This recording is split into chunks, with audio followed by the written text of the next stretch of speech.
परम सत्कारयोग गुरु प्यारी साध संगत जी, राधा स्वामी जी। साध संगत जी, सर्दियां आने वाली हैं और आज मैं आपको डेरे की एक ऐसी ही बात बताऊंगी जो कई साल पहले सर्दी शुरू होने से ठीक पहले डेरे में घटी थी जी। जब अस्पताल के डॉक्टरों और स्कूल के अध्यापकों ने बाबा जी से उनके कोट और जैकेट बांटने का सवाल किया था, या हम इसको एतराज करना कह दे तो वो भी गलत नहीं होगा। उन लोगों ने सीधा सीधा एतराज कर दिया था। और जब आप इस बात को सुन लेंगे तो आपकी आंखें बाबा जी के लिए नम जरूर होंगी। आपसे विनती है कि वीडियो सुन लेने के बाद कमेंट में राधा स्वामी जरूर लिखे जी, और अपने इस चैनल का हिस्सा जरूर बने जी। चैनल को सब्सक्राइब करना ना भूले जी। साथ संगत जी, जैसे एक बाप अपने बच्चों का ध्यान रखता है, ऐसे ही बाबा जी सारी संगत के पिता हैं। और बाबा जी भले ही अपनी फिक्र करे या ना करे, लेकिन संगत की बहुत चिंता करते हैं जी।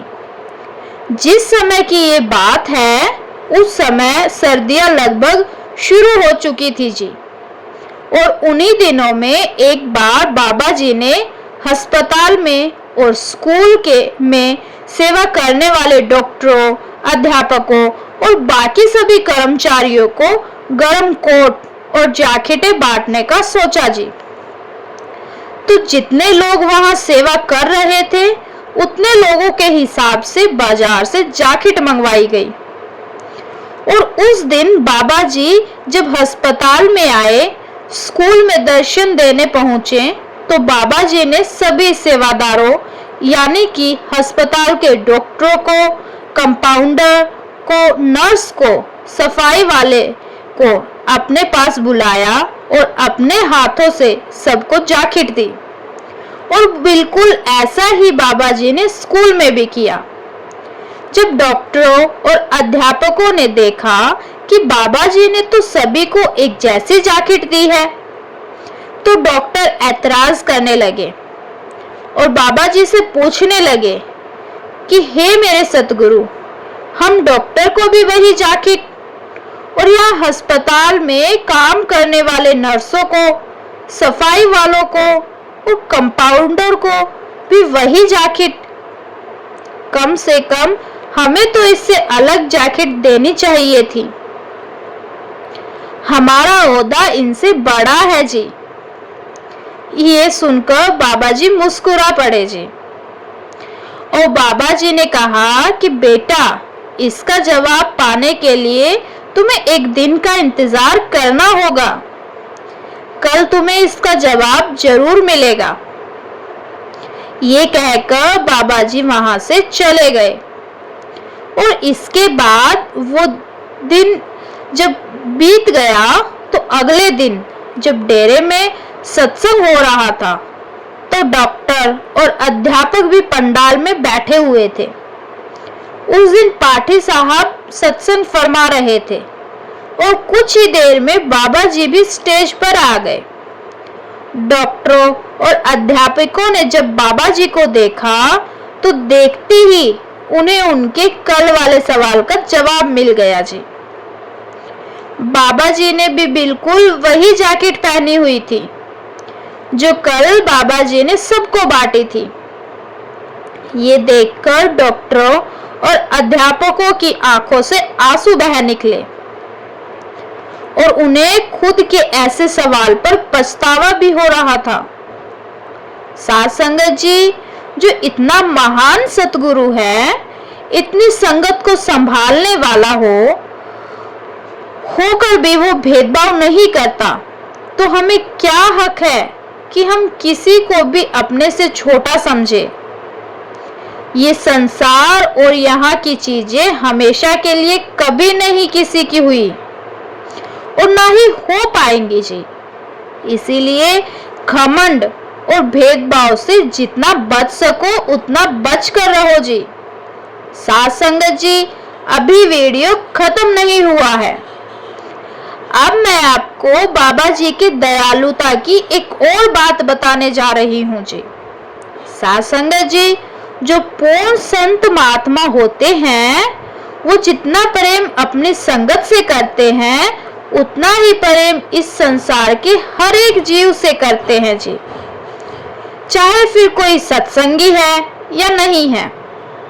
बाबा जी को इस बात से कोई फर्क नहीं पड़ता जी। साध संगत जी, ये उस समय की बात है जी जब डेरा बहुत ज्यादा विकसित नहीं हुआ था जी, और बड़े महाराज जी डेरे में तो सत्संग करते ही थे, लेकिन आसपास भी सत्संग फरमाने जाते थे जी। लेकिन जिस दिन की आप ये बात सुनने जा रहे हैं, उस दिन महाराज जी ने ना तो कोई सत्संग करना था और ना ही उन्हें डेरे से बाहर कोई खास काम था जी। लेकिन महाराज जी ने रात को लगभग 10 बजे अपने ड्राइवर साहब से कहा कि बेटा आओ बाहर तक होकर आते हैं, मुझे कुछ काम है। तो ड्राइवर साहब कहने लगे कि महाराज जी अभी तो रात के 10 बज चुके हैं। तो महाराज जी ने कहा कि बेटा कोई डेरे के बाहर मेरा इंतजार कर रहा है। तो ड्राइवर साहब उसी समय गाड़ी को लेकर महाराज जी के सामने पेश हो गए जी, और महाराज जी डेरे से बाहर की तरफ चल दिए। जब गेट पर सेवादारों ने देखा कि महाराज जी की गाड़ी बाहर जा रही है, तो सेवादारों ने एक और सिक्योरिटी की गाड़ी को भी महाराज जी की गाड़ी के पीछे लगा दिया जी। लेकिन महाराज जी ने इसके लिए मना कर दिया और कहा कि बेटा मुझे ज्यादा दूर तक नहीं जाना और आप चिंता ना करो, मैं ड्राइवर साहब के साथ अभी लौट आऊंगा। ये कहकर महाराज जी डेरे से बाहर निकल गए जी, और महाराज जी ने ड्राइवर साहब को गाड़ी को अमृतसर वाली रोड की तरफ ले जाने को कहा जी।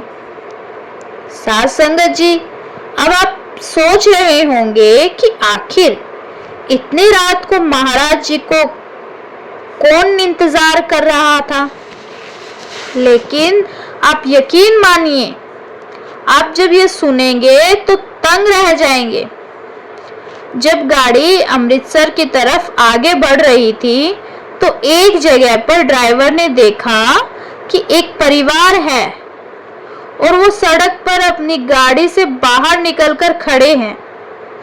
परिवार में छोटे बच्चे भी हैं और देखने पर ऐसा लग रहा था जैसे उनकी गाड़ी इतनी रात को खराब हो गई है और वो किसी मदद का इंतजार कर रहे हैं जी। जब महाराज जी ने उन्हें देखा तो महाराज जी ने गाड़ी को रुकवाया और गाड़ी से उतरकर उस परिवार के पास गए जी, और उसने वहां इतनी रात को रुकने का कारण पूछा। तो उन्होंने बताया कि हमारी गाड़ी के 2 टायर एक साथ पंचर हो गए हैं और हमारे पास स्टेपनी सिर्फ एक है और हम यहाँ फंस गए हैं। हमें समझ नहीं आ रहा कि इतनी रात को किससे मदद मांगे। बहुत सारी गाड़ियों को रुकवाने की कोशिश की, लेकिन कोई नहीं रुका और आप हमारी मदद के लिए खुद ही रुक गए। तो महाराज जी ने कहा कि आप चिंता ना करो। महाराज जी ने अपने ड्राइवर साहब को बोलकर उस परिवार की मदद करवा दी। और साध संगत जी, वो कोई सत्संगी परिवार नहीं था, लेकिन उनकी जो संगत थी वो एक सत्संगी से थी।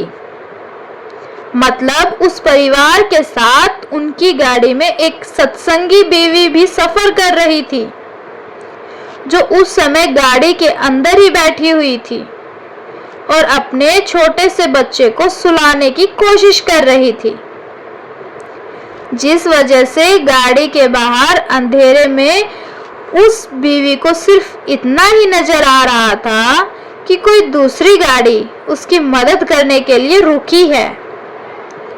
इधर ड्राइवर साहब ने अपनी गाड़ी से स्टेपनी निकालकर उस परिवार की गाड़ी में फिट करा दी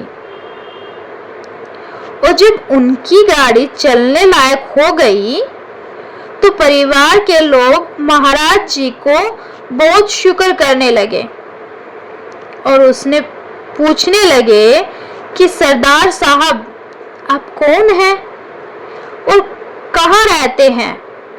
हम 2-3 दिन से आपकी गाड़ी से ली गई स्टेपनी को आप तक पहुंचा देंगे। तो महाराज जी ने कहा कि बेटा, इसकी कोई जरूरत नहीं है, आपका काम चल गया है, मेरे लिए इतना ही बहुत है।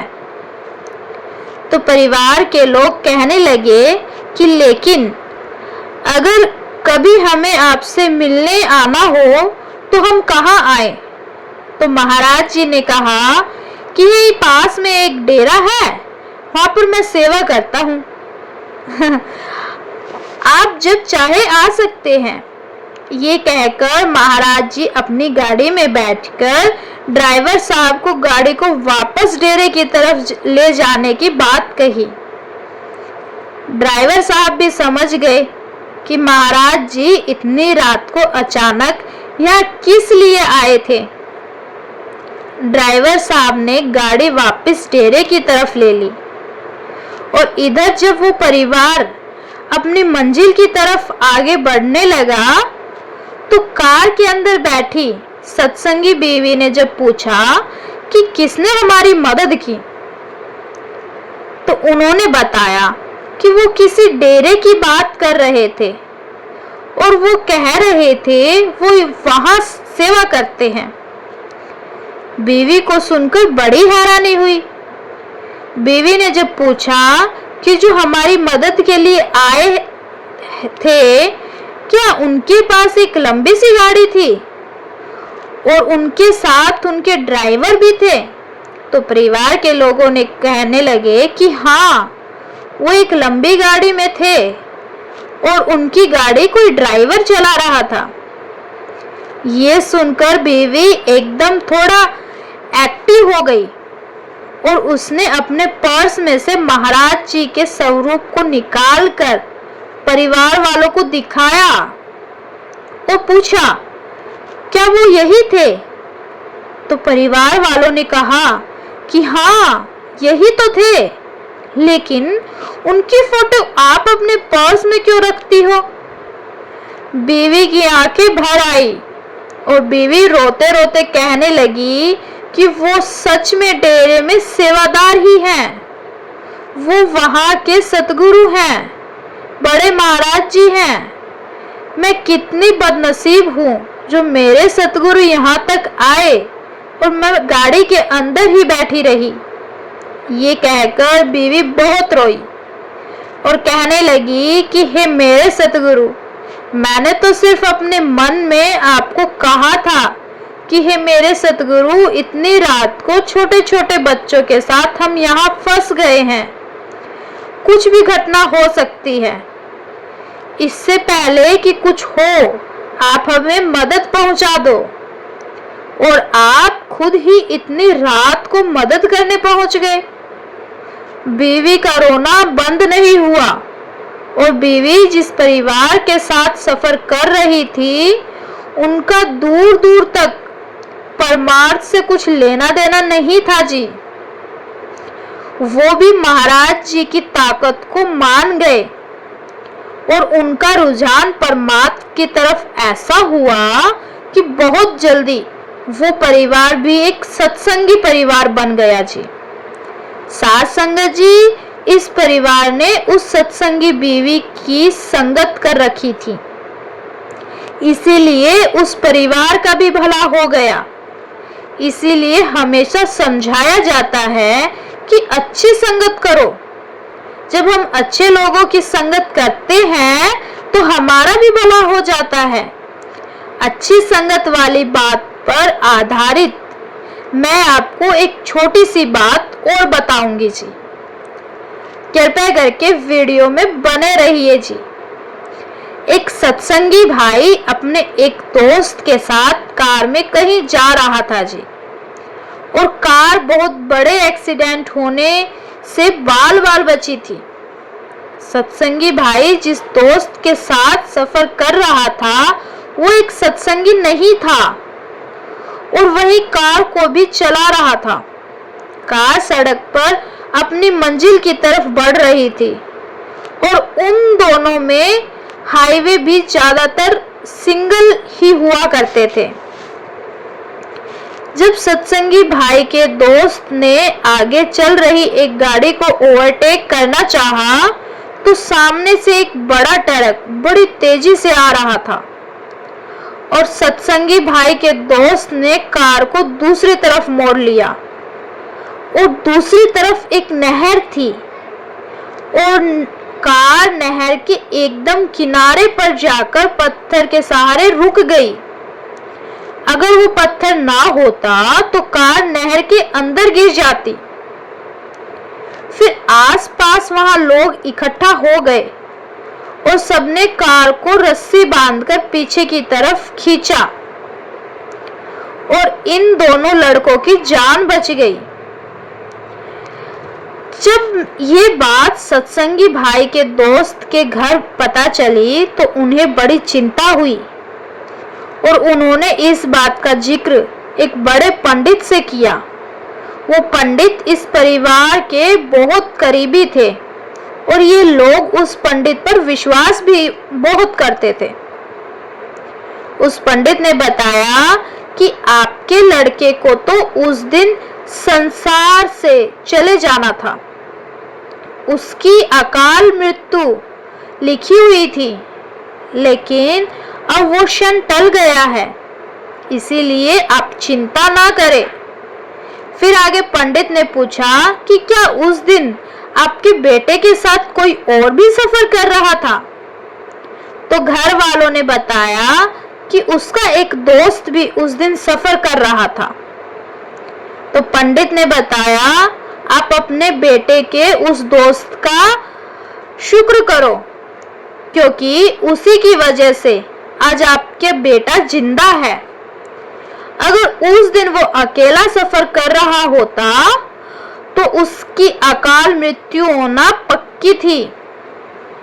आपके बेटे का वो दोस्त किसी ऐसी शक्ति से जुड़ा हुआ है, जब उस शक्ति ने आपके बेटे के दोस्त की उस दिन रक्षा की तो आपके बेटे की भी रक्षा हो गई। ये सुनकर परिवार के लोग हैरान हो गए। साध संगत जी, इस तरह के चमत्कार कोई पहली बार या आखिरी बार तो नहीं है। जो प्रामाण्य से जुड़े हैं और जिन्हें विश्वास है, उनके सामने ऐसी घटनाएं होती और सुनने में आती रहती हैं जी। इसी के साथ मैं आज आपसे विदा लेती हूँ। कल फिर एक वीडियो के साथ मिलेंगे। अगर आपको हमारी दी हुई जानकारी अच्छी लगी हो तो कृपया करके हमारे चैनल को सब्सक्राइब जरूर करें जी, और अपने और सत्संगी भाइयों के साथ ये घटना जरूर साझा करें जी। गुरु प्यारी साध संगत जी, राधा स्वामी जी।